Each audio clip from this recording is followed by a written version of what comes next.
नमस्कार दोस्तों, डेट है आज की 23 जून 2021 और स्वागत है आपका एडिटोरियल डिस्कशन में। आज हिंदू में तो देखो एक ही इश्यू इम्पोर्टेंट है। ई कॉमर्स वेबसाइट्स के लिए जो रूल्स पिछले साल आए थे अब उनमें अमेंडमेंट की गई है, कुछ नए रूल्स भी लाए गए हैं, तो ये इशू हम डिटेल से डिस्कस करेंगे। इसके अलावा इंडियन एक्सप्रेस का एक इम्पोर्टेंट इशू हम डिस्कस करेंगे, इन्वायरमेंट से संबंधित सी लेवल राइज। एक रिपोर्ट हाल ही में पब्लिश हुई थी लक्षद्वीप से संबंधित, तो ये काफ़ी इंपॉर्टेंट इशू है। आज हिंदू में वही घिसे पिटे पुराने आर्टिकल्स हैं, जैसे सेडिशन वगैरह, जो हम डिटेल से ऑलरेडी डिस्कस कर चुके हैं। कल जो हमारे दो आर्टिकल्स बाकी थे उनको हमने कल शाम को डिस्कस कर लिया था, एक फेडरलिज्म से संबंधित और दूसरा इंडिया पाकिस्तान रिलेशंस। तो ये इश्यूज़ भी इंपॉर्टेंट हैं, इनको आप देख लीजिएगा। अभी चलिए हम डिस्कशन स्टार्ट करते हैं। First important article rising sea level के बारे में है। आप जीएस पेपर 1 और जीएस पेपर 3 के इन टॉपिक्स से आर्टिकल को रिलेट कर सकते हो। ये सारे एस्पेक्ट्स हम कवर करेंगे इस आर्टिकल के डिस्कशन में। सबसे पहले बात करते हैं कंटेक्स्ट की, ये इशू सुर्खियों में क्यों आया है। हाल ही में देखो एक स्टडी पब्लिश हुई जिसमें कहा गया लक्षद्वीप आइलैंड्स के आसपास जो सी है, समुद्र है, उसमें पानी का लेवल काफ़ी तेज़ी से इंक्रीज़ हो रहा है ग्लोबल वार्मिंग के कारण। इसकी वजह से कोस्ट के नज़दीक अभी जो एयरपोर्ट और रेजिडेंशियल एरिया हैं वो आने वाले समय में सबमर्ज हो सकता है। ये देखो काफ़ी चिंता की बात है। लक्षद्वीप, जिसके बारे में हमने पहले भी डिस्कस किया था, लक्षद्वीप प्रशासन के कुछ फैसलों की वजह से लक्षद्वीप सुर्खियों में आया था। ये इंडिया का सबसे छोटा यूनियन टेरिटरी है और मेनली आर्किपिलगो है, मतलब आइलैंड्स का एक ग्रुप है। इसमें कितने आइलैंड्स हैं? 36 आइलैंड्स हैं टोटल और एरिया है 32 स्क्वायर किलोमीटर, बहुत ही छोटा। अगर देखो हम बात करें सी लेवल राइज क्यों होता है, मेनली तो देखो दो फैक्टर्स की वजह से होता है। पहला फैक्टर थर्मल एक्सपेंशन। देखो पानी का अगर टेम्परेचर इंक्रीज होता है ना तो पानी एक्सपेंड होता है।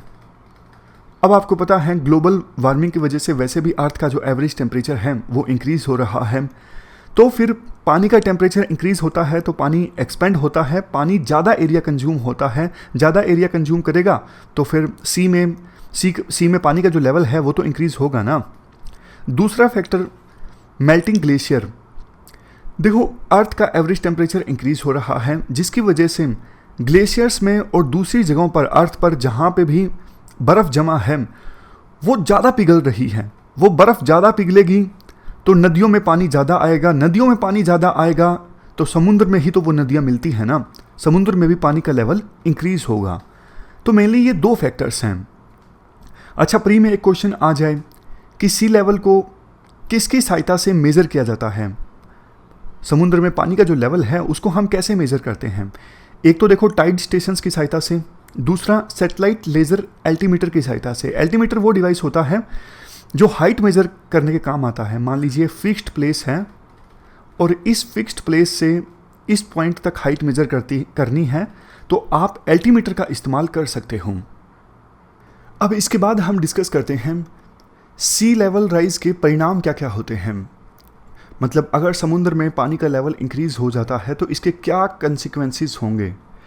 सबसे पहला कोस्टल फ्लडिंग। अगर देखो समुद्र में पानी का लेवल इंक्रीज़ होगा तो कोस्ट के नज़दीक का आसपास का जो एरिया है वो तो सबमर्ज हो जाएगा ना, वहाँ पे तो बाढ़ आ जाएगी। दूसरा डिस्ट्रक्शन ऑफ कोस्टल बायोडाइवर्सिटी। अब ये कोस्ट है, यहाँ पे समुद्र है, यहाँ पे लैंड है। अगर देखो जैसे जैसे समुद्र में पानी का लेवल इंक्रीज़ होगा तो कोस्ट के नज़दीक पेड़ पौधे होंगे, घर बार होंगे, सब कुछ नष्ट हो जाएगा। इवन सोइल में भी जो समुद्र का पानी है वो कंटामिनेट हो जाएगा, भूमि जो है वो खेती करने लायक नहीं रहेगी, वेटलैंड कंटामिनेट हो जाएंगे। तो बायोडाइवर्सिटी को तो नुकसान पहुंचेगा ही पहुंचेगा, बल्कि इंफ्रास्ट्रक्चर भी नष्ट हो जाएगा। जैसे लोगों ने अपने घर बना रखे हैं कोस्टल एरियाज़ में, पोर्ट है, रेलवे लाइन है, दूसरा इंफ्रास्ट्रक्चर है, उन सबको नुकसान पहुंचेगा अगर समुद्र में पानी का लेवल इंक्रीज़ होता है। नेक्स्ट है dangers storm surges. Storm surge क्या होता है? देखो स्टॉर्म के कारण जो पानी का लेवल है कोस्टल एरियाज़ में वो इंक्रीज़ हो जाता है।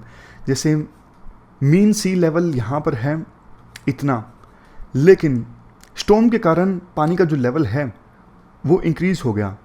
लेकिन देखो ये फेनोमेनन जो है, स्टॉर्म सर्ज जो है, वो और भी ज़्यादा बढ़ जाता है अगर पानी में समुद्र में पानी का जो लेवल है वो इंक्रीज़ होता है।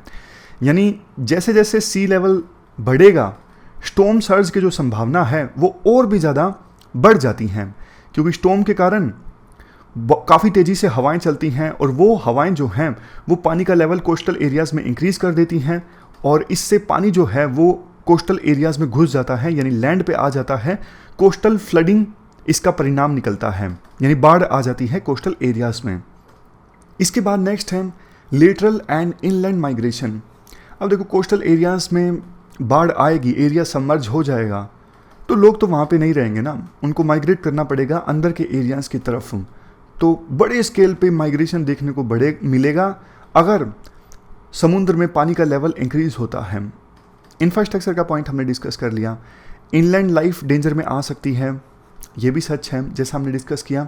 काफ़ी खतरनाक स्टॉर्म सर्ज आ सकती हैं सी लेवल बढ़ने के कारण, और एकदम से फ्लड आएगी, सुनामी आएंगी, अगर बड़ी बड़ी लहरें आएंगी तो इससे जानमाल का भी नुकसान होगा ना। सबसे लास्ट में है टूरिज्म एंड मिलिट्री प्रिपेयर्डनेस। अगर देखो समुद्र में पानी का लेवल एक लेवल से ज़्यादा बढ़ेगा तो समुद्र में जो बीच वगैरह हैं वो तो सब सबमर्ज हो जाएंगे ना, तो टूरिज्म इंडस्ट्री प्रभावित होगी और मिलिट्री प्रिपेयर्डनेस भी प्रभावित होगी, क्योंकि किसी भी देश की मिलिट्री ने अपने आप को सुरक्षित रखने के लिए कोस्ट पर काफ़ी सारा इंफ्रास्ट्रक्चर क्रिएट किया होता है, जैसे वॉच टावर हैं। इन सबको भी नुकसान पहुंचेगा सी लेवल राइज के कारण।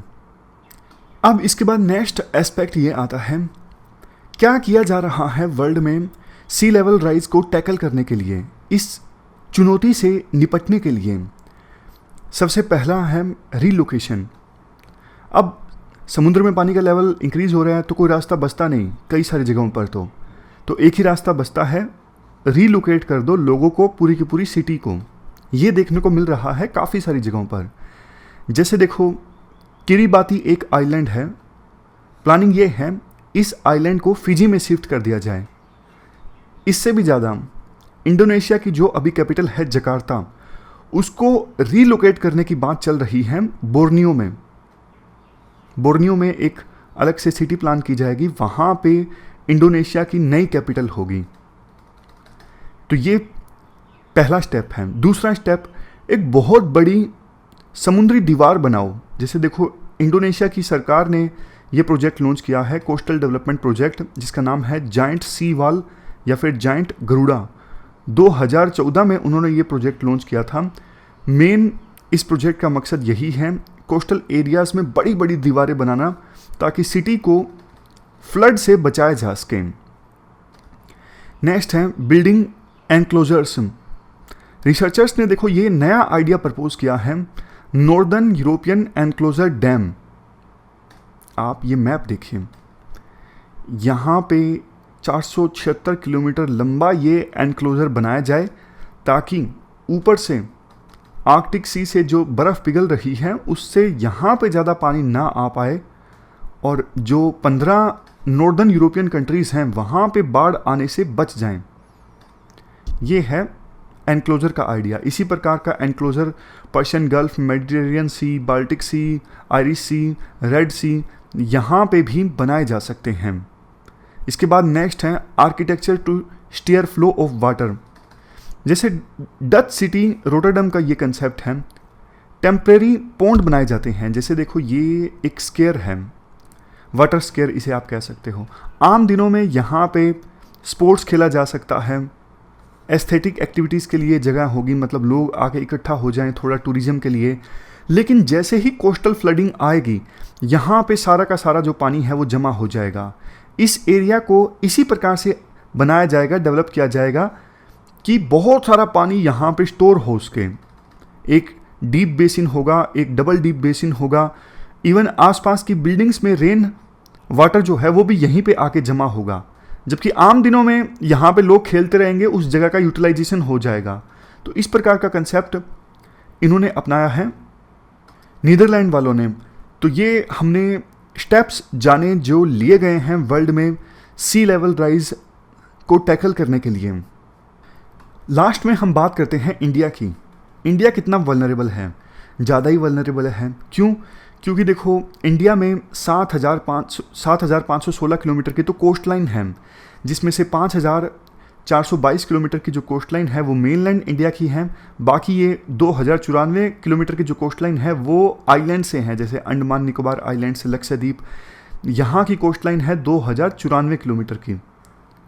90% इंडिया का जो ट्रेड होता है वो कोस्ट से होता है। कोस्टल एरियाज़ में 3,331 विलेजेस हैं, 1,382 आइलैंड्स हैं, 1,382।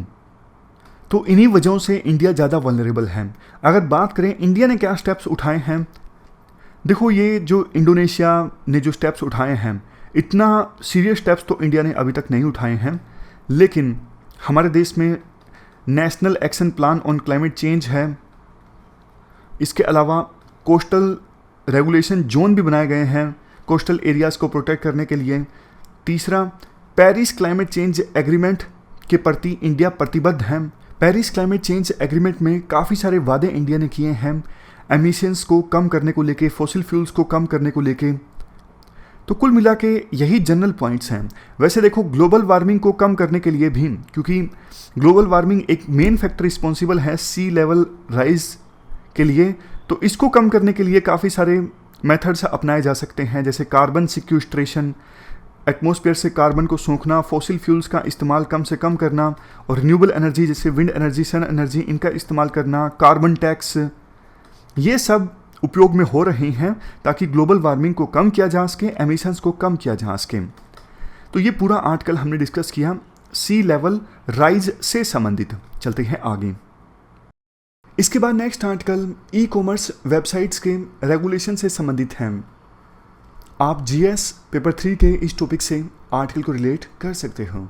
ये एस्पेक्ट्स हम कवर करेंगे इस आर्टिकल की डिस्कशन में। देखो 11 महीने पहले डिपार्टमेंट ऑफ कंज्यूमर अफेयर्स के द्वारा consumer protection e commerce rules 2020 release किए गए थे। किस लिए? ई कॉमर्स वेबसाइट्स को रेगुलेट करने के लिए। ई कॉमर्स वेबसाइट्स को रेगुलेट करना क्यों जरूरी है? ताकि वो कंज्यूमर्स जो ई कॉमर्स वेबसाइट्स जैसे अमेजोन, फ्लिपकार्ट से सामान खरीदते हैं, उनके इंटरेस्ट को प्रोटेक्ट किया जा सके। इसके साथ साथ इन वेबसाइट्स पर फेयर कंपटीशन को भी इंश्योर किया जा सके, ना सिर्फ इन वेबसाइट्स पर बल्कि मार्केट में। जैसे देखो काफ़ी बार ये आरोप लगता है कि अमेजोन, फ्लिपकार्ट जैसी वेबसाइट्स अनफेयर प्रैक्टिसेस को अपनाती हैं, जिससे ऑफलाइन सेलर्स जो दुकान खोल के अपना सामान बेचते हैं उनको नुकसान होता है। काफ़ी बार ये भी आरोप लगता है कि ये जो ई कॉमर्स वेबसाइट्स होती हैं अमेजोन, फ्लिपकार्ट, ये अपनी वेबसाइट्स पर कुछ सेलर्स को ज़्यादा प्रमोट करती हैं as comparison to other sellers. ये भी फेयर कंपटीशन के अगेंस्ट हैं। अब देखो 11 महीने पहले जो consumer protection e commerce rules जारी किए गए थे, पहले तो हम उनके बारे में जान लेते हैं, फिर उसके बाद हम ये डिस्कस करेंगे अभी हाल ही में इन रूल्स में क्या बदलाव किया गया है या फिर कौन से नए रूल्स ऐड किए गए हैं। तो पहले तो पिछले साल के रूल्स हम जानते हैं। सबसे पहले ये रूल्स मैंडेटरी बनाए गए थे विभिन्न ई कॉमर्स वेबसाइट्स के लिए, ना कि एडवाइजरी। मतलब ऐसा नहीं कि एडवाइस नहीं दी गई थी इन रूल्स की सहायता से कि आपको ये फॉलो करना चाहिए, नहीं, आप कहा गया था रूल्स में कि आपको ये फॉलो करना ही है। Next, applicability. देखो सभी ई कॉमर्स रिटेलर्स वेदर वो इंडिया में रजिस्टर्ड हैं या नहीं हैं, लेकिन वो अगर इंडिया में इंडिया के लोगों को सामान बेच रहे हैं तो फिर उन पर ये रूल्स लागू होंगे। नेक्स्ट, ई कॉमर्स एंटिटीज़ को एक नोडल पर्सन अपॉइंट करना था जो कि इंडिया में रहेगा, वो इन रूल्स के लिए कंप्लायंस फॉलो करवाएगा ई कॉमर्स वेबसाइट्स की। मतलब एक नोडल ऑफिसर हर एक अमेजोन और फ्लिपकार्ट जैसी वेबसाइट को अपॉइंट करना था जिसकी जिम्मेदारी थी कि इन रूल्स को फॉलो करवाना, कंप्लाई करवाना। Next, price and expiry date. जो भी सेलर हैं ई कॉमर्स वेबसाइट पे अपना सामान बेचते हैं, वो देखो गुड्स एंड सर्विसेज जो भी वो ऑफर कर रहे हैं उनका पूरा प्राइस दिखाएंगे और ब्रेकअप भी दिखाएंगे कि इतनी डिलीवरी फीस है, इतना टैक्स लगेगा और टोटल प्राइस सामान का इतना है। इसके साथ साथ गुड्स का जो बेचा जा रहा है उसकी एक्सपायरी डेट भी बताई जाएगी अलग से। ऐसा नहीं कि आपने कोई शैम्पू परचेज किया तो उसकी एक्सपायरी डेट तो अगले ही महीने हो खाने का कोई आइटम आपने परचेज किया, तुरंत 2-3 दिन बाद उसकी एक्सपायरी डेट हो। अगर देखो एक्सपायरी डेट सामान के साथ बताई जाएगी तो आप बेहतर ढंग से उस सामान को परचेज करना है या फिर नहीं करना है ये डिसाइड कर सकते हो ना। Next, importer and relevant details. अगर देखो गुड्स एंड सर्विसेज जो सेल के लिए हैं इन ई कॉमर्स वेबसाइट्स पे, वो सेलर के द्वारा इंपोर्ट की जा रही हैं कहीं दूसरे देश से, तो फिर इंपोर्टर को ये भी बताना होगा कि कौन से कंट्री से उन्होंने इस सामान को इंपोर्ट किया है, इंपोर्टर का नाम, डिटेल्स, गारंटी क्या है कि जो माल वो बेच रहे हैं वो ऑथेंटिक है, फेक नहीं है। ये सारी चीज़ें सेलर प्रोवाइड करेगा ताकि कंज्यूमर सही ढंग से डिसीजन ले सके। इसके बाद नेक्स्ट है ग्रीवेंस रेड्रेसल मैकेनिज्म। ये जो मार्केट प्लेसेस हैं, फ्लिपकार्ट, अमेजोन, ये मार्केट प्लेस हैं, यहाँ पे अलग अलग सेलर्स आते हैं अपना सामान बेचने के लिए। तो ये market places as well as sellers जो डायरेक्टली अपना सामान बेचते हैं, इनको देखो एक ग्रीवेंस ऑफिसर अपॉइंट करना होगा। इसके बाद नेक्स्ट है restriction on unfair trade practice manipulation and discrimination. कोई भी ई कॉमर्स वेबसाइट प्राइस को इस प्रकार से मैनिपुलेट नहीं करेगी कि उन्हें अनरीजनेबल प्रॉफिट हो और ऑफलाइन सेलर्स को नुकसान हो। जैसे काफ़ी बार जो सेल नहीं आती, बड़े बड़े 80% सेल, 70% सेल, वो आनी बंद हो गई हैं। आपने एक चीज़ नोटिस किया होगा, इन्हीं रूल्स के बाद वो आनी बंद हुई थी, क्योंकि वो जानबूझ के प्राइस बढ़ा देते थे, प्राइस को मैनिपुलेट करते थे ताकि कंज्यूमर को यूँ लगे कि उन्हें डिस्काउंट मिल रहा है। वास्तव में वो डिस्काउंट होता नहीं था, वो जानबूझ के MRP इंक्रीज़ कर दिया करते थे। इसके बाद नेक्स्ट रूल्स, फेक रिव्यूज़ नहीं पोस्ट किए जाएंगे, ऐसे रिव्यूज़ नहीं पोस्ट किए जाएंगे इन ई कॉमर्स वेबसाइट्स पे जिससे कंज्यूमर भ्रमित हो, भ्रम में आए। कैंसिलेशन के कोई चार्ज नहीं लेगी ये ई कॉमर्स वेबसाइट्स। कंज्यूमर अगर अपना ऑर्डर कैंसिल करता है तो इसके कोई भी चार्ज नहीं लिए जाएंगे। नेक्स्ट, ये ई कॉमर्स वेबसाइट्स उन सभी सेलर्स की सारी डिटेल और प्रोडक्ट्स की डिटेल नोट करेगी जिनको पकड़ा गया है फर्जी प्रोडक्ट या नकली प्रोडक्ट बेचने के लिए, या फिर copyright act 1957, trademark act 1999, IT act 2000, इनके वायलेशन में भी जो सेलर्स पाए जाते हैं उनसे संबंधित डिटेल्स भी ये ई कॉमर्स वेबसाइट्स संभाल के रखेंगी। और अगर ई कॉमर्स वेबसाइट्स इन गाइडलाइंस का पालन नहीं करती हैं तो फिर कंज्यूमर प्रोटेक्शन एक्ट 2019 के तहत उनके खिलाफ पीनल एक्शन लिया जाएगा। तो ये हमने बात की उन रूल्स की जो 11 महीने पहले आए थे। अब देखो कुछ जो नए रूल्स ऐड किए गए हैं और कुछ रूल्स को चेंज किया गया है उनके बारे में हम डिस्कस करते हैं। सबसे पहला पॉइंट है, ये सारी ई कॉमर्स वेबसाइट्स एक चीफ कंप्लायंस ऑफिसर को अपॉइंट करेंगी। इसके बाद नेक्स्ट है, एक नोडल कॉन्टैक्ट पर्सन भी अपॉइंट करना होगा इन ई कॉमर्स वेबसाइट्स को, ताकि लॉ इन्फोर्समेंट एजेंसीज अगर इन ई कॉमर्स वेबसाइट से कोऑर्डिनेट करना चाहते हैं तो वो 24/7 कोऑर्डिनेट कर सकें। नेक्स्ट, अगर देखो आपको मान लीजिए कोई पेन लेना है और आप वही पेन लेना चाहते हो जो इंडिया में मैन्युफैक्चर हुआ हो, तो इसके लिए एक मैकेनिज्म होना चाहिए। मतलब आप स्पेसिफिक उन्हीं पेन्स, आप ऐसा फिल्टर लगाओ कि मुझे वही पेन्स लेने हैं जो इंडिया में मैन्युफैक्चर हुए हैं, तो सिर्फ वही पेन्स आपको दिखेंगे। अभी ये ई कॉमर्स वेबसाइट्स ऐसा कोई फिल्टर लगाती नहीं है, तो ये फिल्टर भी होना चाहिए कि प्रोडक्ट की मैन्युफैक्चरिंग कहाँ पे हुई है, उसके हिसाब से हम प्रोडक्ट को सर्च कर सकें। नेक्स्ट, फ्लैश सेल्स, जैसे एकदम से ये सेल अनाउंस नहीं कर देते, नोटिफिकेशन आता है कि भारी सेल, तुरंत बिना अनाउंस किए आपके पास नोटिफिकेशन आ गया एकदम से कि अभी सेल स्टार्ट हो गई है। ये फ्लैश सेल्स होती हैं। जैसे फ्लैश फ्लड होता है, बहुत कम समय में एकदम से बहुत पानी आ जाता है तो वो फ्लैश फ्लड उससे आ जाता है, उसी प्रकार से ये फ्लैश सेल बिना अनाउंसमेंट के एकदम से सेल स्टार्ट हो जाती है। उसके बाद नेक्स्ट है रजिस्ट्रेशन। सभी ई कॉमर्स वेबसाइट्स के लिए रजिस्ट्रेशन अनिवार्य है।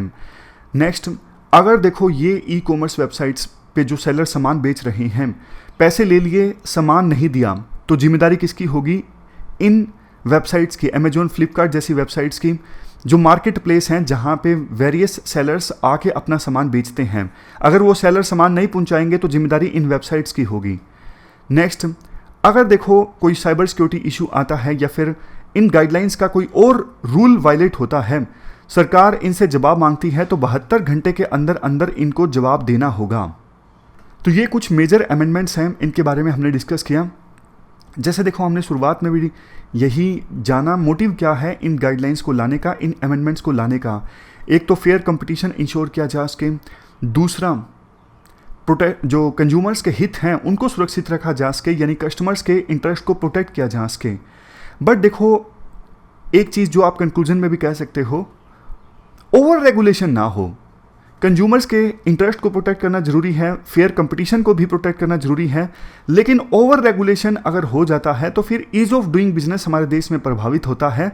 तो फिर ये जो कंपनीज हैं वो ज़्यादा इन्वेस्ट करेंगी नहीं, और वही बात, इन्वेस्टमेंट नहीं आएगी तो जॉब्स जनरेट नहीं होंगी, वेल्थ क्रिएट नहीं होगी। तो ये एक कंसर्न जाहिर करते हैं राइटर। ये पूरा इशू हमने डिस्कस किया। ई कॉमर्स वेबसाइट्स के लिए जो ऑलरेडी रूल्स थे उनमें अमेंडमेंट्स से संबंधित। ये थी हमारी आज की डिस्कशन। आज 2 इश्यूज हमने डिटेल से डिस्कस किए। Thank you very much for discussion.